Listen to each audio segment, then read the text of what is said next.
जे चंगा सोचना चाहते हो ना, दुनिया में चंगा सोचना चाहते हो, चंगी सोच रखनी चाहते हो, ते प्यारिओ दूजियां दे प्रति अपने अंदर बुरा सोचना पहले बंद कर दो। आखो धन गुरु रामदास जी, धन गुरु रामदास जी। जे चंगी सोच रखनी चाहते हो ना, तो पहला कदम पुट्टो दूजियां दे प्रति बुरा सोचना बंद कर दो। बुरा सोचना, ਜਦੋਂ बुरी सोच बंद करांगे फिर बुरा करन वाले पासे भी साडा ध्यान घट जाएगा। पहले सोच आउंदी है फिर बंदा कर्म बीजदा है। बुरा सोचना बंद कर दिओ।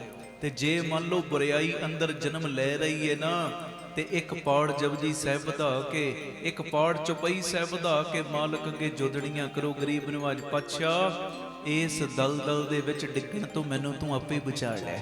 आखो धन गुरु रामदास जी, धन गुरु रामदास जी। मेरे अंदर बुरी सोच बन रही है, फलाने प्रति बन रही है, फलाने बंदे प्रति, फलानी बीबी प्रति, फलाने महापुरख प्रति, ये मेरे अंदर सोच बनन लग पई है, बुरी सोच है जी।